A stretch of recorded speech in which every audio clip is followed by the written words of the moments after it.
this is Rashi and welcome back to the Reading Platter and happy Pride Month again. So,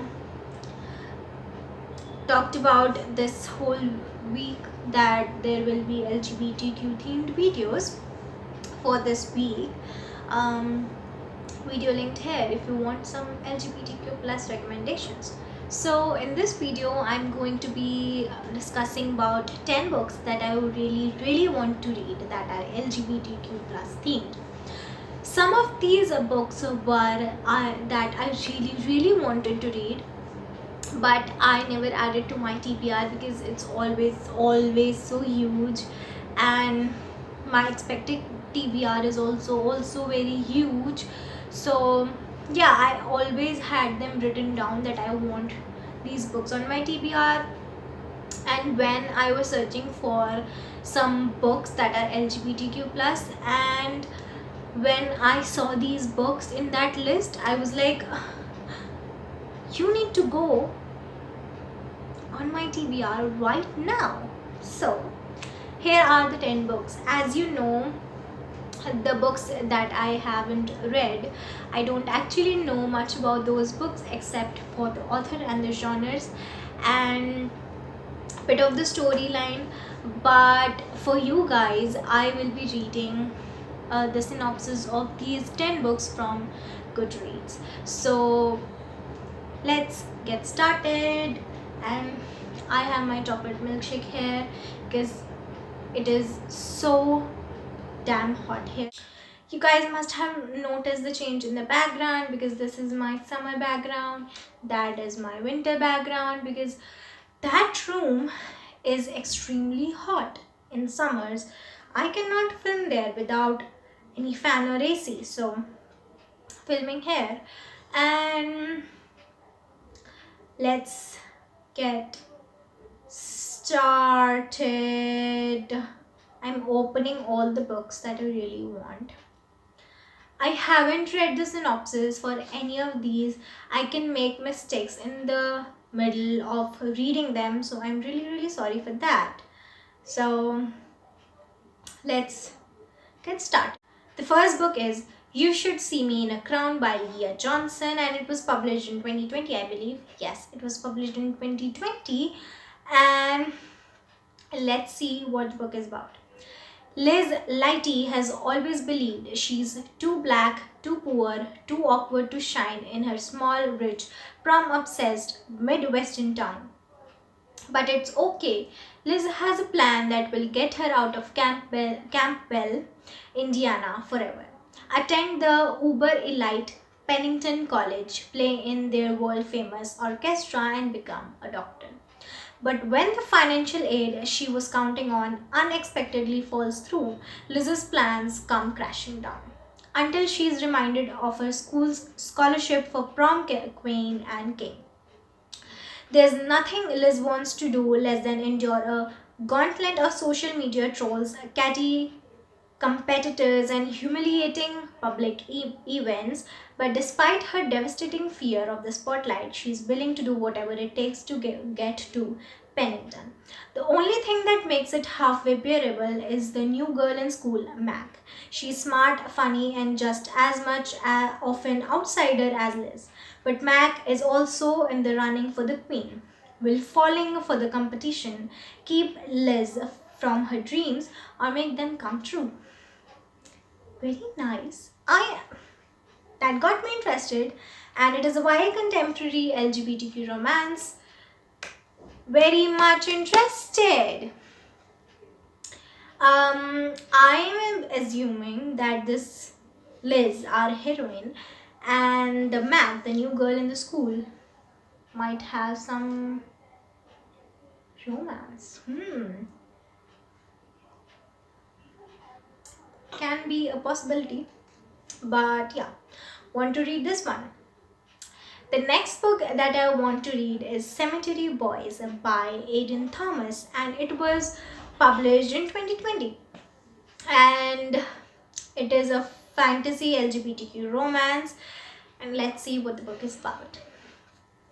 Yadriel has summoned a ghost, and now he can't get rid of him. Wait, That line is enough to get me interested in the book. But I'll read it further for you guys. When his traditional Latinx family has problems accepting his gender, Yadriel becomes determined to prove himself a real Brujo. With the help of his cousin and best friend Maritza, he performs the ritual himself and then sets out to find the ghost of his murdered cousin and set it free. However, the ghost he summons is actually Julian Dias, the school's resident bad boy, and Julian is not about to go quietly into death. He's determined to find out what happened and tie up some loose ends before he leaves.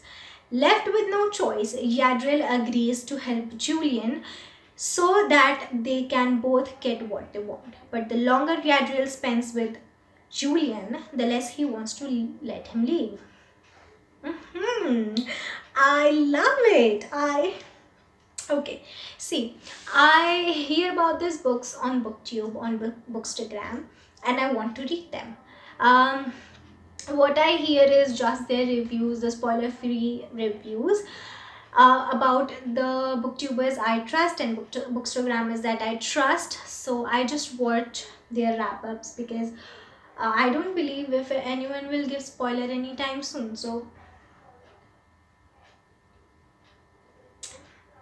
So I heard about this on BookTube, loved it, put it into my TBR. As you guys know, if you are a regular viewer of this channel, that I never read the synopsis. If I have to, I read it from Goodreads. I never read the reviews. This book is just added to my TBR. I'm going to buy this book. I am going to buy this book very, very soon. I cannot wait. I cannot. So this book, the next book, was a BookTube favorite. It was all over BookTube when it came out. It was out in 2020 and the book is Cinderella is Dead by Callan Barron. And this is a Cinderella retelling with an LGBTQ twist. So let's see what it's about. It's 200 years after Cinderella found her prince, but the fairy tale is over. Teen girls are now required to appear at the annual ball where the men of the kingdom select wives based on a girl's display of finery. If a suitable match is not found, the girls not chosen are never heard from again. 16-year-old Sophia would much rather marry Erin, her childhood best friend, than parade in front of suitors. At the ball, Sophia makes the desperate decision to flee and find herself hiding in Cinderella's mausoleum. There she meets Constance, the last known descendant of Cinderella, and her stepsisters. Together they vow to bring down the king once and for all, and in the process they learn that there is more to Cinderella's story than they ever knew. This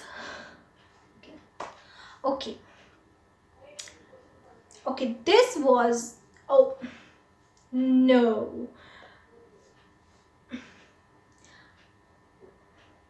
See, that's why I don't read synopsis, because I then want to buy the book right there and then, and I want to read it despite of what my TBR allows me to. But this is going on my July TBR. You wait and watch. I cannot wait. I cannot wait. See, that's why, because I read the synopsis from Goodreads when I buy the book, not when I want to read it. Because if I read the synopsis, I just want that book there and then I am always so excited to read it, and then when I cannot, I feel sad. So I buy the book, I read the synopsis. Oh my god, I want this book right now. Oh my gosh. Let's move on.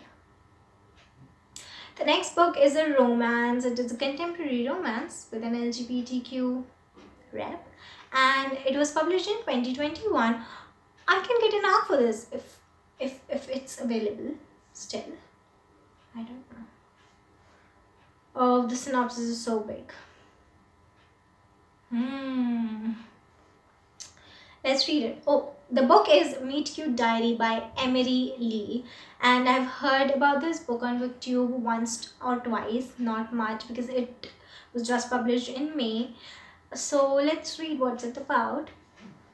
Noah Ramirez thinks he's an expert on romance. He has to be for his popular blog, The Meet Cute Diary, a collection of trans happily ever afters. There's just one problem. All the stories are fake. What started as as the fantasies of a trans boy afraid to step out of the closet has grown into a beacon of hope for trans readers across the globe. When a troll exposes the blog as fiction, Noah's world unravels. The only way to save the diary is to convince everyone that the stories are true, but he doesn't have any proof. Then Drew walks into Noah's life and the pieces fall into place. Drew is willing to fake date Noah to save the diary, but when Noah's feelings grow beyond their staged romance, he realizes that dating in real life isn't quite the same as finding love on the page. Okay. That was cute. That was really cute. Yeah, that very interesting. I I love it. I love it. Okay, so the next is a graphic novel, and this is an LGBTQ romance from one of my favorite author, Alice Oseman, and that is Heartstopper. Charlie, a highly strung, openly gay overthinker, and Nick, a cheerful, soft-hearted rugby player, meet at a British all-boys grammar school. Friendship blooms quickly, but could there be something more? Charlie is in year 10 of Trueham Grammar School for Boys. The last year hasn't been too great, but at least he's not being bullied anymore. Nick Nelson is in year 11 and on the school rugby team. He's heard a little about Charlie, the kid who was outed last year and bullied for a few months, but he's never had the opportunity to talk to him. They quickly become friends and soon Charlie is falling hard for Nick, even though he doesn't think he has a chance. But love works in surprising ways, and sometimes good things are waiting just around the corner. That was so cute. That was cute. You just don't tell me that wasn't cute. It was so cute. So, the next book is on my 5-star prediction list. Not the ones that are out, but the one that will be out very soon. So, and it is also a part of the 21 books that I want to read in 2021. The video will be linked here. So let's talk about that book. This is becoming a long video and we still have 5 books to go. So we were talking about The 7 Husbands of Evelyn Hugo by Taylor Jenkins Reid. I have read one book by TJR, but this is on my 5-star prediction. I've heard about this book a lot on BookTube, on a lot of my friends' blogs, and also on Bookstagram. So let's see. This was on LGBTQ plus recommendation list. It is an historical fiction, contemporary romance. It was out in 2017. I'm a little late. Not that, only 4 years late. Okay. Let's read the synopsis. Aging and reclusive Hollywood movie icon Evelyn Hugo is finally ready to tell the truth about her glamorous and scandalous life. But when she chooses unknown magazine reporter Monique Grant for the job, no one is more astounded than Monique herself. Why her? Why now? Monique is not exactly on top of the world. Her husband has left her and her professional life is going nowhere. Regardless of why Evelyn has selected her to write her biography, Monique is determined to use this opportunity to jumpstart her career. Summoned to Evelyn's luxurious apartment, Monique listens in fascination as the actress tells her story, from making her way to Los Angeles in the 1950s to her decision to leave show business in the 80s, and of course, the 7 husbands along the way. Evelyn unspools a tale of ruthless ambition, unexpected friendship, and a great forbidden love. Monique begins to feel a very real connection to the legendary star, but as Evelyn's story nears its conclusion, it becomes clear that her life intersects with Monique's own in tragic and irreversible ways. I'm going to love that book. I know that for sure. I'm going to love that book. So, let's move on to the next one. So the next book is Aristotle and Dante Discovers the Secrets of the Universe, and it was published in 2012. And it is a part of a series. It is part of an Aristotle and Dante series, and it is written by Benjamin Eliar Sainz. So let's read the synopsis. It's very short. A lyrical novel about family and friendship from critically acclaimed author Benjamin Eliar Sainz. Oh, is this in the form of poetry? We'll find out. Aristotle is an angry teen with a brother in prison. Dante is a know-it-all who has an unusual way of looking at the world. When the two meet at the swimming pool, they seem to have nothing in common. But as the loners start spending time together, they discover that they share a special friendship, the kind that changes lives and lasts a lifetime. And it is through this friendship that Aristotle and Dante will learn that most important truths about themselves and the kind of people they want to be. Very sweet, very nice. I have heard about this book a lot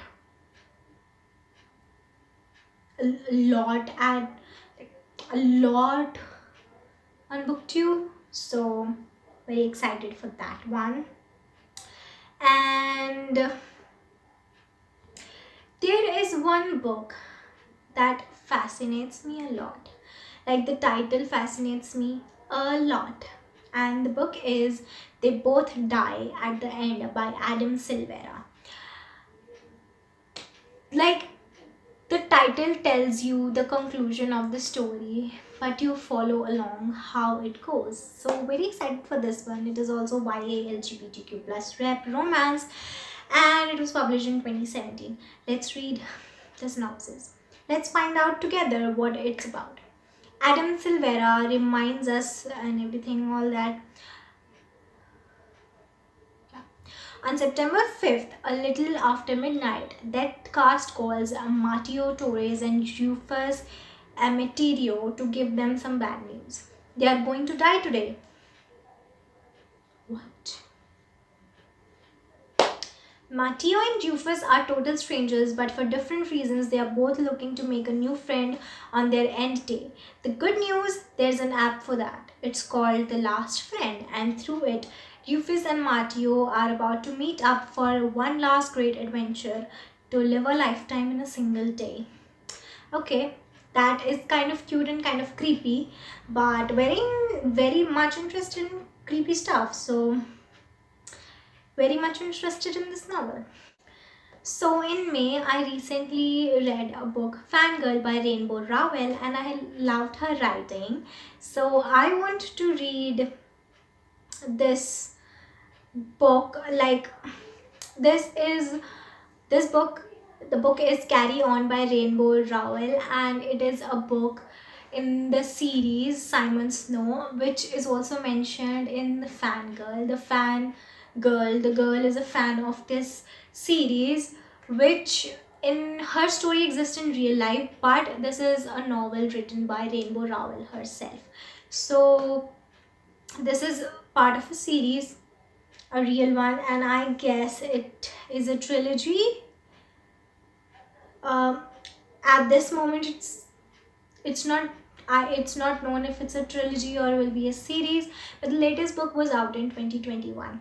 So the first book was out in 2015, and Let's read the synopsis because I have read a few bits from this in the fangirl and have loved it. I have loved the idea behind it.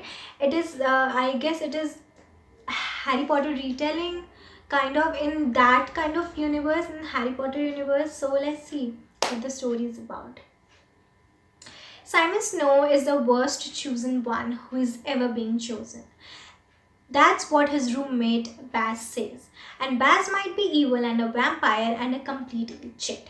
But he's probably right. Half the time, Simon can't even make his wand work, and the other half, he starts something on fire.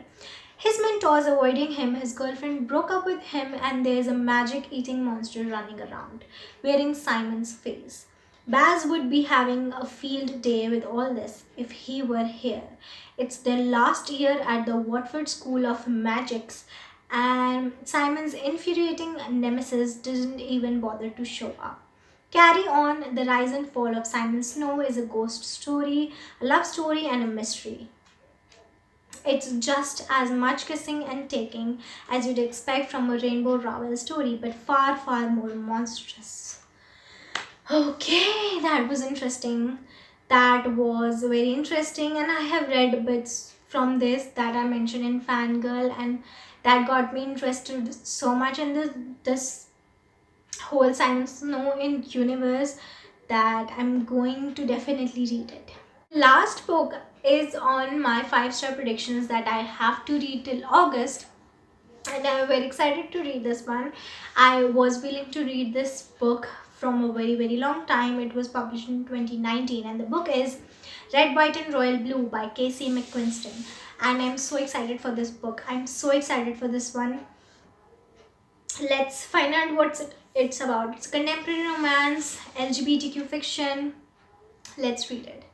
First son Alex Claremont Diaz is the closest thing to a prince this side of the Atlantic. With his intrepid sister and the Weep's genius granddaughter, they are the White House trio, a beautiful millennial marketing strategy for his mother, President Ellen Claremont. International socialite duties do have downsides, namely when photos of a confrontation with his longtime nemesis, Prince Henry, at a royal wedding leak to the tabloids and threaten American-British relations. The plan for damage control, staging a fake friendship between the first son and the prince. As President Claremont tricks off her re-election bid, Alex finds himself hurtling into a secret relationship with Henry that could derail the campaign and upend two nations. What is worth the sacrifice? How do you do all the good you can do? And most importantly, how will history remember you? The synopsis was confusing, of course. All politics and things, I'm not interested in that stuff, but I want to read this book. The last line got me. I really want to read this book. I've tried to put it on my TBR, but it's a huge TBR. I cannot, and I'm shutting down my laptop. But these are the 10 LGBTQ plus that I really want to read, and I hope you enjoyed this video. If you have read them, do comment down below how are they and how much do you recommend. If you enjoyed this video, do like it and subscribe to my channel, and we'll meet in the next one.